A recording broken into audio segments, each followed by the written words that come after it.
L'histoire se passe au Colorado, dans les années 1850.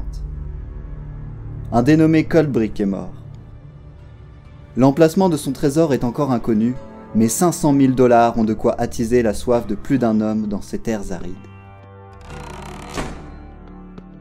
Je cherche un dénommé Bill. Tout le monde se tourne vers l'entrée, excepté un homme.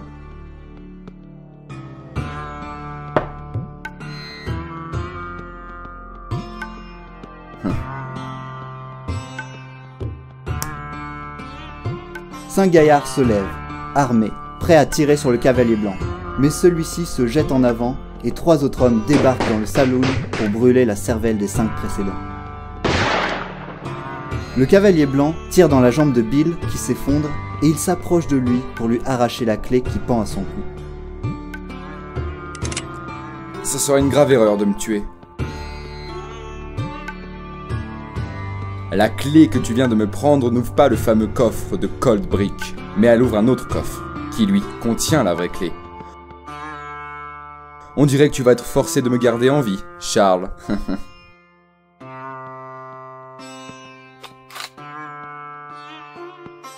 Charles appelle un de ses gaillards pour enchaîner le scélérat. Il paie ensuite les tueurs qu'il avait engagés et part vers l'ouest comme lui a indiqué Bill entre-temps. Les 2 cow-boys se connaissent depuis leur enfance. Ils étaient amis il y a bien longtemps quand ils habitaient encore à El Minado. Mais leurs routes se sont séparées. Ironie du sort, ils se retrouvent désormais à la recherche du même trésor. Bien que Bill soit à la merci de Charles. Ils partent donc vers l'ouest pour retrouver la sœur du menotté. Mary, c'est elle qui est en possession de la véritable clé du trésor de Coldbrick.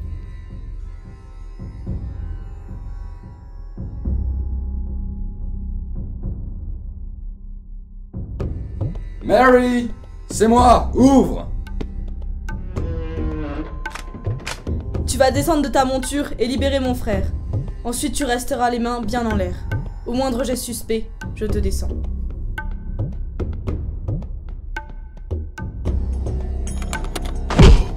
Salopard, je vais te faire bouffer ton sang.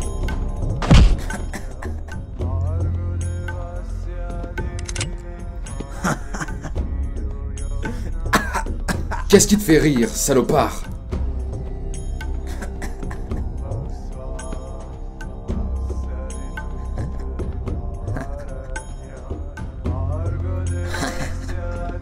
Quelle erreur serait-ce de me tuer maintenant?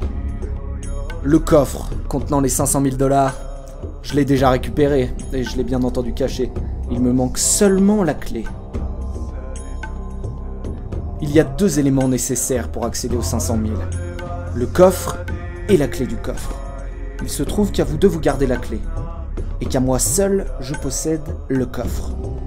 Néanmoins, je vous propose de coopérer et de partager le trésor.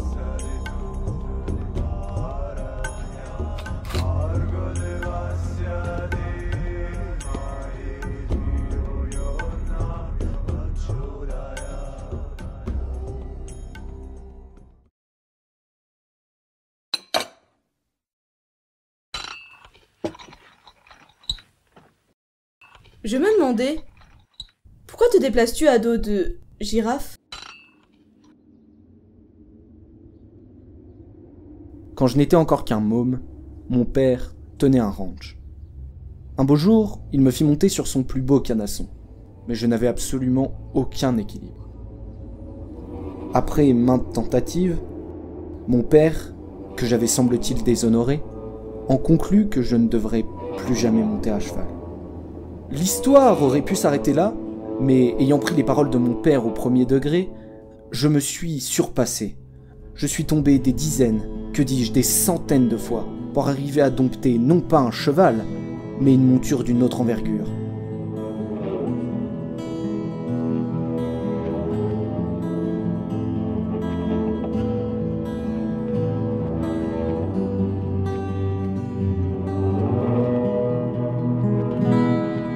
Une girafe.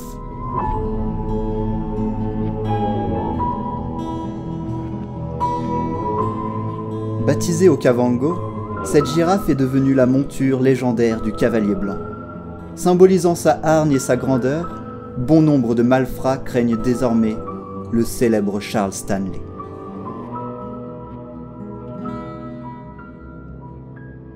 Le lendemain matin, les 3 cavaliers partent vers l'est, direction El Minado.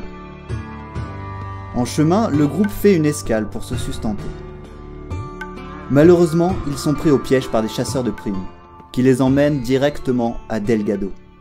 Et là-bas, ils y sont déposés et enfermés en attendant d'être jugés. Dans sa cellule, Charles pense à Okavango. « Monsieur le geôlier, ayez pitié de ma monture. Elle ne supporte pas d'être attachée. Serait-ce possible de la libérer ? Elle est innocente, elle ne mérite pas de rester captive tout ce temps. » Le garde demande à son acolyte de faire passer le mot au shérif. Après examen, la girafe n'ayant effectivement pas commis de délit est donc relâchée.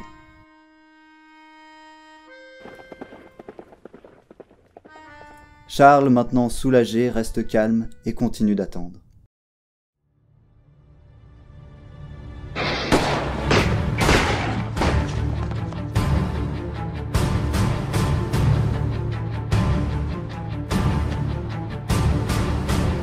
C'est William Stanley, le frère de Charles.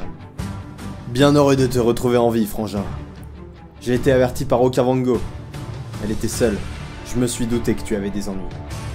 Haha, vous avez été plus rapide que prévu. Vous nous avez sauvé la vie. Heureusement que vous avez été perspicace. Pendant que Bill explique la mésaventure à William, Charles sort avec Mary retrouver sa gracieuse girafe. Et le soir, à Delgado, tous les brigands dînent ensemble au saloon. Demain matin, nous irons un peu plus au nord. Intercepter une diligence. Mais surtout, les 100 000 $ qu'elle charrie. Ça fait une sacrée somme. Mais nous pouvons la partager avec vous 3 si vous nous aidez à l'assaillir. Qu'en dites-vous ?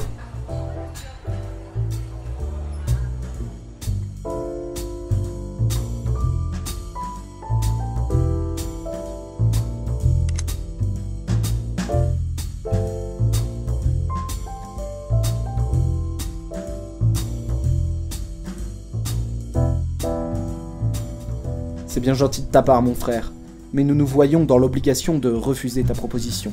Nous ne faisons que passer. Un détour par le nord nous retarderait. C'est la première fois que je vois quelqu'un refuser une telle opportunité. Tu ne sais pas ce que tu rates, mon frère. Mais j'imagine qu'il y a une sérieuse raison à ça.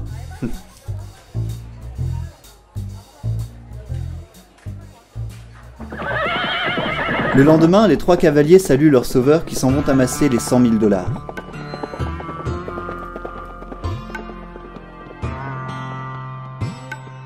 Ils reprennent ensuite leur route et se rendent à El Minado.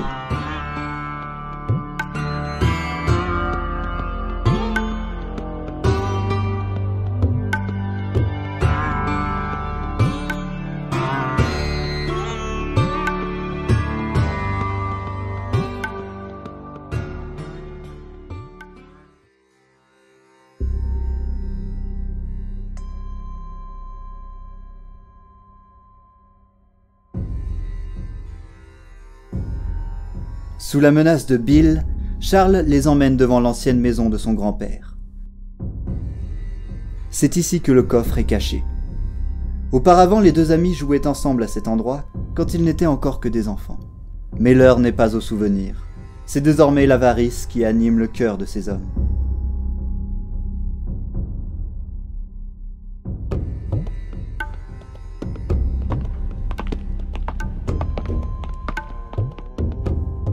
Voilà où se trouve le trésor. Tout est ici. Eh bien, Charles, sors le coffre. Attrape ça, salopard!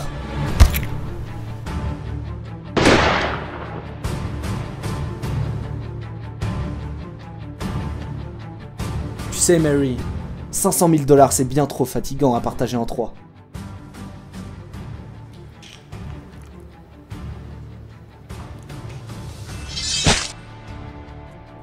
Je sais, Charles. 500 000 $ c'est bien trop fatigant à partager. sur des terres où les femmes qui montent à cheval se font dévisager, Mary s'échappe donc à dos de girafe.